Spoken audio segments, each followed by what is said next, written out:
중세 법정의 모습을 상상해 보세요. 한 여성이 마녀로 기소되어 재판을 받고 있습니다. 남성의 성기를 훔쳐 새 둥지에 넣어 애완동물처럼 키우고 오트밀과 옥수수를 먹였다는 혐의를 받고 있죠. 한편 마을 건너편에서는 돼지가 주인과 성관계를 맺었다는 혐의로 공식적으로 기소되고 있습니다. 두 사람 모두 유죄 판결을 받으면 화형에 처해질 것입니다. 근처 매춘굴에서는 노란색 덮개와 종을 든 매춘부들이 황제의 도착을 준비하고 있습니다. 황제의 공식 환영식의 일환으로 그들은 황제를 상징적으로 금사슬로 묶을 것입니다. 이것이 중세의 성문화였습니다. 너무나도 기이한 세상이라 역사가들은 이 기록된 사건들이 일어나지 않은 것처럼 수세기 동안 굳이 덧붙여 말할 필요가 없었습니다. 중세에 대해 알고 있다고 생각하는 모든 것을 잊어버리세요. 이것은 억압받는 농민과 순결한 기사들만의 이야기가 아닙니다. 이것은 법원이 남편의 무능력을 시험하기 위해 아내에게 판사 앞에서 남편을 직접적으로 성적으로 자극하라고 명령한 문명입니다. 여성의 방황하는 자궁을 치료하기 위해 성교를 처방한 의사들이 있던 문명입니다. 강간으로 임신한 것이 법적으로 당신이 그것을 즐겼고 따라서 실제로 강간당하지 않았다는 것을 증명하는 문명입니다. 이것은 전설이나 과장이 아닙니다. 이것은 법원 기록, 의학 서적, 법전에 기록된 실제 관행입니다. 중세 유럽인들이 단순히 행했던 것이 아니라 전체 법률 및 의료 시스템을 구축했던 가장 꼬인 충격적이고 완전히 미친 성행위를 곧 발견하게 될 것입니다. 우선 모든 것을 통제했던 기관, 가톨릭 교회와 중세 침실에 대한 그들의 소에서 같은 통제력부터 시작해 봅시다. 13세기 프랑스에서 결혼했다고 상상해 보세요. 당신은 배우자, 즉 교회가 성스러운 결혼식에서 당신과 맺어준 사람과 친밀해지고 싶어 합니다. 간단합니다. 틀렸습니다. 교회는 너무나도 제한적인 성력 일정을 만들었습니다. 역사가들은 그것을 추적하기 위해 문자 그대로 흐름도를 만들었습니다. 일요일에는 성교가 금지입니다. 주인의 날이기 때문입니다. 금요일에도 금지입니다. 그리스도가 죽은 날이기 때문입니다. 마지막 만찬을 기리기 위해 목요일도 금지입니다. 40일 동안의 사순절 동안에도 금지입니다. 4주 동안의 대림절이나 1년 내내 흩어져 있는 수십 개의 성인의 단식일에도 금지입니다. 하지만 기다려보세요. 더 있습니다. 당신의 아내가 생리 중이었습니까? 금지입니다. 그녀는 부정결하기 때문입니다. 아기를 낳았습니까? 40일 동안 만지는 것을 금지합니다. 모유 수유 중입니까? 일부 사제들은 성교가 젖을 더럽히고 아기에게 해를 끼칠 것이라고 주장하며 그것도 금지라고 말했습니다. 한 독일의 속죄 의식은 부부가 수유 중에 친밀해지면 빵과 물로 3년 동안 단식하라고 규정했습니다. 중세 학자들이 금지된 날들을 모두 계산해보니 제대로 순종하는 기독교 부부는 법적으로 일주일에 한 번도 안 되는 횟수로 성관계를 가질 수 있었습니다. 달력이 허락하더라도 행위 자체에 대한 규칙은 숨 막힐 듯 엄격했습니다. 허용되는 자세는 오직 한 가지, 선교사 자세뿐이었습니다. 그 외 모든 것은 음란죄로 간주되어 수년간의 금식이 처벌이었습니다. 여자가 위에 있으면 40일의 속죄, 개처럼 하면 3년 임신을 방해하는 자세는 7년이었습니다. 7세기 수동인 카노스의 터도로스는 중세시대 내내 사용되었는데 입에 전객을 흘린 자는 살인보다 이단보다 더 큰 악을 저질렀다고 선언했습니다. 교회는 심지어 열정까지 규제했습니다. 너무 즐거워도 죄, 소리를 내도 죄, 시간이 너무 길어도 죄였습니다. 한 프랑스 주교는 포옹에 잠기거나 지나친 애정을 보인 부부에게 속죄를 명했습니다. 이러한 수동에 따르면 이상적인 기독교 성교 관계는 짧고 조용하고 목적이 뚜렷하며 쾌락 없이 오직 의무에 의해서만 이루어져야 했습니다.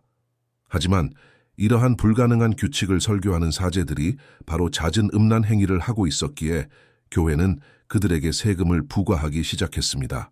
즉 칼라기움, 차라기움이라는 본질적으로 음란 행위 세금입니다.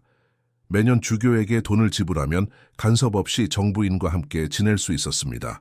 중세 영국과 독일의 실제 재정 기록에는 11조와 매장료와 함께 이러한 지불이 다른 교회 수입만큼이나 일상적으로 기록되어 있습니다.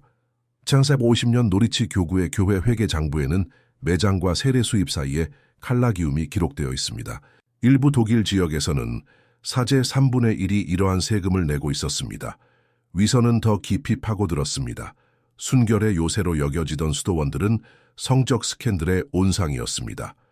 성직자가 심각한 위반 행위에 걸리면 그 결과는 끔찍할 수 있었습니다. 12세기 잉글랜드의 엘레드 폰 레보가 기록한 와튼 수녀를 예로 들어보겠습니다. 어린 시절 수도원에 들어온 젊은 수녀가 수도사와의 관계를 통해 임신했습니다. 발각되자 다른 수녀들은 그녀를 쫓아내거나 주교에게 알리지 않았습니다. 그들은 그녀의 애인을 붙잡아 그녀 앞에 끌고 와 그녀 자신이 그를 중성화하도록 강요했습니다. 그런 다음 엘레드의 기록에 따르면 한 고참 수녀가 여전히 피가 뚝뚝 떨어지는 절단된 성기를 집어 임신한 소녀의 입에 쑤셔 넣었습니다. 하지만 정말 미친 부부는 연대기는 그녀의 임신이 기적으로 사라졌다고 주장하는데 이는 신의 용서로 해석되었고 수도원은 그녀를 다시 받아들였다는 것입니다. 그들에게 강제거세와 구욕은 범죄가 아니라 영적 정화의 행위였습니다. 중세의학은 성과 생식에 대한 엄청난 오류를 파한한 이론들로 모든 것을 더 악화시켰습니다. 고대 그리스 텍스트를 따르는 의사들은 여성은 임신하려면 성교를 통해 쾌락을 느껴야 한다고 믿었습니다. 그들은 이것을 두 씨앗 이론이라고 불렀습니다. 임신하려면 두 파트너 모두 씨앗을 방출해야 했습니다. 미래의 헨리 2세 왕에게 튜터링을 한 윌리엄 오브 콘체스는 1150년대에 이와 관련하여 광범위하게 글을 썼고 상호 쾌락과 두 씨앗의 방출 없이는 생성이 발생할 수 없다고 주장했습니다. 이것은 엄청난 법적 의미를 가졌습니다. 임신의 여성의 쾌락이 필요하다면 임신 자체가 동의의 증거가 되었습니다. 13세기 잉글랜드의 법률 텍스트는 명확하게 만약 그녀가 강간으로 임신했다면 혐의는 기각되어야 합니다. 왜냐하면 여성의 동의 없이는 그녀는 임신할 수 없기 때문입니다. 라고 명시하고 있습니다. 그 논리의 끔찍함을 생각해 보십시오. 여성이 폭행을 당하고 그로 인해 임신을 하면 임신 자체가 그녀가 거짓말을 하고 있다는 증거가 됩니다. 이것은 일탈적인 믿음이 아니라 중세 유럽 전역에서 표준적인 법률 교리였습니다. 우리는 잉글랜드, 프랑스, 신성 로마 제국의 법원 기록을 가지고 있으며 그 모든 기록은 피해자가 임신했기 때문에 강간 혐의가 기각된 것을 보여줍니다. 15세기 아일랜드의 이사벨 부틀러, 여사는 납치당하고 반복적으로 폭행을 당했으며 가해자와 강제로 결혼했습니다. 그녀가 임신했을 때 법원은 그것이 강간이 아니라고 판결했습니다. 가해자는 그녀를 자신의 합법적인 아내로 남겨두었습니다. 한편 같은 의학계는 성교를 치료법으로 처방하고 있었습니다. 너무 오랫동안 성교를 하지 않은 여성들은 자궁 질식이나 히스테리 때문에 고통받는다고 여겨졌습니다. 자궁은 말 그대로 몸을 돌아다니며 실신, 정서적 장애, 심지어 발작을 일으켰습니다. 기혼 여성에 대한 처방된 치료법은 규칙적인 성교였습니다. 미망인과 미혼 여성의 경우 필요한 쾌락을 유발하기 위해 조산사가 수동으로 자극하는 것이 사용되었습니다. 중세 의사들은 의료 제공자가 행하는 의학적 성교를 실제로 처방하고 있었습니다. 이러한 관행은 수세기 동안 계속되었고 결국 1800년대의 진동기 발명으로 이어졌습니다. 그러나 그것은 중세에 방황하는 자궁에 대한 이론으로 시작되었습니다. 그러나 아마도 중세 성생활의 공공적인 광경을 공동 심판보다 더 잘 보여주는 것은 없을 것입니다. 아내가 남편의 무능력을 주장하며 파혼 소송을 제기했을 때 프랑스 법원은 증거가 필요했습니다. 그들의 해결책은 부부를 증인 앞에서 성교를 시도하도록 명령하는 것이었습니다. 절차는 체계적이었습니다. 부부는 보통 주교의 궁전에 있는 지정된 방으로 데려가졌습니다. 이러한 문제에 정통한 노년 여성들로 구성된 여성위원회는 먼저 남성의 성기를 검사하여 기형이 있는지 확인했습니다. 그들은 그의 능력을 시험하기 위해 수동으로 선교를 자극하기도 했습니다. 그 검사가 결론적이지 못하면 본 사건이 시작되었습니다. 부부는 침대에 놓이고 증인들이 관찰할 수 있도록 전략적으로 구멍이 뚫린 커튼으로 둘러싸였습니다. 그들은 성교를 시도하도록 지시받았고 여성위원회는 발기, 삽입, 그리고 완료의 징후를 살폈습니다. 압박은 엄청났습니다. 령격 59년 마르케스의 사건은 파리의 스캔들이 되었습니다. 마르케스가 할 수 있는지 없는지에 대한 팜플렛과 풍자시가 유포되었습니다. 그는 여러 번 시험에 처참하게 실패했지만 나중에 재혼하고 아이를 낳았고 이는 전체 시스템이 근본적으로 결함이 있었다는 것을 증명했습니다. 법원 기록에는 그가 여성위원회에 시선 아래 꽃처럼 시들고 필사적인 시도에도 불구하고 성교를 할 수 없었다고 기록되어 있습니다. 다른 성범죄의 경우 처벌은 가능한 한 공개적이고 굴욕적인 것이었습니다. 간음은 사적인 죄가 아니라 공공의 범죄였습니다. 11세기 잉글랜드 넛 왕의 법에 따르면 간음한 여성은 코와 귀가 잘렸습니다. 이것은 무작위적인 잔혹 행위가 아니라 계산된 굴욕이었습니다. 특히 코는 상징적으로 중요했습니다. 코를 잘라내는 것은 여성의 아름다움을 영구적으로 파괴하여 평생 성범죄자로 낙인 찍었습니다. 이러한 절단술을 받은 여성들을 보여주는 고고학 유적지의 유골 증거가 있으며 이는 이러한 처벌이 위협이 아니라 실제로 행해졌음을 확인해 줍니다. 그러나 중세 정의의 가장 초현실적인 측면은 그들이 동물들을 성범죄로 기소했다는 것입니다. 동물과의 성교는 인륜이 멸하는 것보다 동성애보다 살인보다 더 나쁜 최악의 성범죄로 간주되었습니다. 인간과 동물 모두 보통 화형으로 처형되었습니다. 하지만 여기서 미친 부분은 동물들이 공모자로 공식적으로 기소되었다는 것입니다. 그들은 변호사를 배정받았고 증인들이 그들의 성격에 대해 증언했습니다. 판결은 엄숙하게 선포되었습니다. 우리는 수백 건의 사례를 기록하고 있습니다. 16세기 프랑스의 한 사례는 잭 페론과 암말에 관한 것입니다. 그는 유죄 판결을 받고 화형에 처했지만 암말의 경우는 달랐습니다. 마을 사람들은 그녀의 미덕스러운 행동과 무죄를 증언했습니다. 법원 기록에는 그녀가 공모의 징후를 전혀 보이지 않았고 강제로 당했다고 명시되어 있습니다. 암말은 무죄 판결을 받고 주인에게 돌려졌고 페론은 화형에 처해졌습니다. 동물도 악에 동의하거나 저항할 수 있다는 것이 그 이유였다. 노르망디의 암소는 인간 강간범과 함께 불에 태워졌고 여러 프랑스 지방에서는 여러 마리의 돼지가 부도덕한 행위로 처형되었다. 1386년 한 마리의 돼지는 인간의 죄에 참여했음을 강조하기 위해 처형 전에 사람 옷을 입었다. 오염된 동물은 공동체에서 영적 오염을 제거하기 위해 파괴되어야 했다. 동성애는 마찬가지로 끔찍한 박해를 받았다. 베네치아는 동성애자를 위한 특정한 익사 장소가 있었다. 그들은 만조 때 두 개의 기둥 사이에 묶여 물이 오르면서 익사하도록 내버려졌다. 스페인의 도시들은 화형을 명령했다. 그러나 피렌체는 732년 밤에 사무소, 즉 동성애 행위에 가담하는 남성을 잡는 데 전념하는 특별 경찰 조직을 만들어 가장 극단적으로 나갔다. 이 사무소의 방법은 체계적이었다. 그들은 알려진 만남 장소를 순찰하고 도시 곳곳에 있는 특수 상자에 넣어둔 익명의 고발을 받고 심지어 용의자를 함정에 빠뜨리기 위해 젊은 남성들을 미끼로 사용하기도 했다. 70년 이상 동안 그들은 17,000명의 성인 남성 인구의 거의 절반을 조사하고 3,000명을 유죄 판결했다. 경찰관들은 누가 적극적인 파트너였고 누가 수동적인 파트너였고 어디서 만났고 얼마나 자주 만났는지에 대한 자세한 기록을 보관했다. 첫 번째 범죄자는 벌금을 받았고 상습범은 낙인, 굴욕의 기둥 또는 사형에 처해졌다. 위기 동안 성적 변태자들은 희생양이 되었다. 1340년대에 흑사병이 발생했을 때 많은 도시들이 숙청을 실시했다.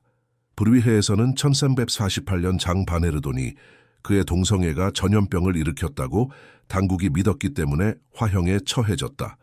법원 기록에 따르면 그의 부도덕한 욕망이 공기 자체를 오염시켰다고 한다.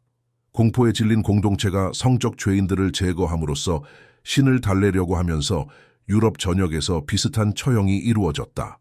한때 기독교에서 가장 강력한 군사 기사단이었던 템플 기사단은 부분적으로 성적 혐의로 인해 멸망했다. 프랑스의 필립 4세가 1307년 그들을 제거하고 그들의 부를 차지하려고 했을 때 그는 그들이 신입들에게 상급자의 학문을 핥도록 요구하고 동성애 오르가즘에 가담했다고 비난했다. 이러한 혐의는 거의 확실하게 날조된 것이었다. 고문을 받은 템플 기사들은 무엇이든 자백할 것이었지만 중세 사회는 이단과 성적 변태가 불가분의 관계라고 믿도록 조장되었기 때문에 그 혐의는 먹혀들었다. 늦중세 시대에 이르러 성적 불안은 초자연적인 공포와 완전히 융합되었다. 1487년 마녀 사냥 매뉴얼인 마녀의 망치, 말릇 마레피차룸은 실제 마녀보다 저자들에 대해 더 많이 드러내는 방식으로 섹스에 집착하고 있다. 이 글은 마녀들이 마법으로 남성의 성기를 훔친다는 주장을 담고 있습니다. 실제 인용문은 다음과 같습니다. 마녀들은 실제로 남성의 성기를 훔칠 수 있습니다. 때로는 20개나 30개씩 많은 성기를 모아서 새 둥지나 상자에 넣어 살아있는 성기처럼 움직이고 오트밀과 옥수수를 먹게 합니다. 이 글에는 끔찍한 이야기가 포함되어 있습니다. 한 남자가 마녀의 둥지에서 훔쳐진 자신의 성기를 찾으려고 나무에 오르자 가장 큰 성기는 사제에게 속하기 때문에 가져갈 수 없다는 말을 들었습니다. 이것은 전설로 취급되지 않았습니다. 교육받은 종교 재판관들은 이를 완전히 믿었습니다. 마녀술로 성기를 훔쳤다고 자백하도록 고문을 당한 여성들이 처형당했습니다. 첼지 65년 투스카니 마사인마의 벽화는 여성들이 나무 열매처럼 생긴 것에서 성기를 수확하는 모습을 보여줍니다. 중세 예술가들은 이것을 종교적인 초서에도 포함시켰습니다. 14세기 삽화 중 하나는 수녀가 나무에서 성기를 따서 바구니에 담는 모습을 보여줍니다. 이제 유명한 신화를 바로잡아 보겠습니다. 주인이 신부의 홀레일에 신부와 잔다는 드와드 시니어는 완전한 허구입니다. 역사가들은 중세 유럽에서 그러한 법적 권리가 있었다는 신뢰할 만한 증거를 전혀 찾지 못했습니다. 존재했던 것은 농민들이 주인에게 지불하는 결혼세였으며 후대의 선정아들이 중세를 최대한 야만적으로 보이게 하기 위해 성적 의무로 변형했습니다. 금욕벨트 또한 가짜입니다. 박물관에 있는 모든 중세 금욕벨트는 19세기 위조품이거나 르네상스 시대의 농담으로 밝혀졌습니다. 가장 오래된 이미지는 체삭 5년 군사 매뉴얼에 다른 판타지 장치, 투명 갑옷, 영구 운동기계 등과 함께 나타납니다. 중복된 열쇠에 대한 농담이 포함된 풍자였습니다. 실제로 존재했던 것은 시정부에서 운영하는 교회 참여해 있는 매춘굴이었는데 이것은 어떤 신화보다 훨씬 이상했습니다. 사우퍼크 런던에서는 매춘굴을 윈체스터 주교의 올이라고 불렀는데 윈체스터 주교가 허가하고 세금을 부과했기 때문입니다. 주교는 매주 일요일에 불륜에 대해 설교하면서 문자 그대로 매춘으로 이익을 얻었습니다. 이러한 매춘굴에는 비현실적인 규정이 있었습니다. 뉘른베르크에서는 기혼 남성은 일요일에 방문할 수 없었습니다. 임신한 매춘부는 출산 후까지 떠나야 했고 유대인 고객은 2배의 요금을 지불해야 했습니다. 매춘부들은 의무적으로 특정 옷을 입어야 했습니다. 라이프치히에서는 노란색 후드에 종을 달고 밀라노에서는 노란 줄무늬가 있는 검은색 외투를 입었습니다. 1471년 프레드릭 3세 황제가 뉘른베르크에 입성했을 때 매춘부들은 공식 환영식의 일환으로 황제를 성문에서 금사슬로 붙잡았고 황제가 몸값을 지불한 후에야 풀어주었는데 황제는 이를 유쾌하게 받아들였다. 그러나 1494년 매독이 유입되면서 모든 것이 바뀌었다. 이 새로운 질병은 2년 안에 나폴리에서 스코틀랜드까지 퍼져나갔고 부드러운 궤양, 온몸을 덮는 발진, 그리고 얼굴의 살이 말 그대로 썩어 떨어지는 증상을 유발했다. 수세기 동안 매춘굴을 운영해온 도시들은 하룻밤 사이에 매춘굴을 폐쇄했다. 규제된 악덕을 다루는 실용적인 중세 시스템은 섹스를 잠재적으로 치명적으로 만드는 질병 앞에서 붕괴되었다. 신랑이 증상을 보이면 귀족 결혼식은 취소되었다. 매춘부들은 감옥 병원에 갇혔다. 이것이 바로 중세 성애의 진정한 비극이다. 기이한 규칙과 잔혹한 처벌에도 불구하고 그 시스템은 궁극적으로 매우 인간적이었다. 교회에서 뭐라고 하든 사람들이 섹스를 할 것이라는 것을 인정했던 것이다. 그래서 그들은 안전장치를 만들었다. 고해성사와 속죄, 규제된 매춘굴, 그리고 결혼이라는 배출구 말이다. 모든 끔찍한 처벌, 모든 미친 믿음은 인간 욕망의 근본적인 혼돈의 질서를 강요하려는 시도였다. 물론 그들은 실패했다.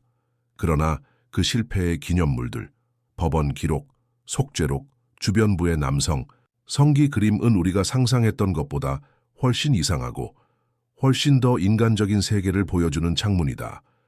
중세 성애를 탐구하는 이 불편한 여정이 흥미로웠다면 세상에서 가장 강력한 종교적 인물이 독신을 가장하는 것을 완전히 그만둘 때 무슨 일이 일어나는지 탐구하는 보르지아 교황의 충격적인 성추문에 대한 내 비디오를 확인해 보세요.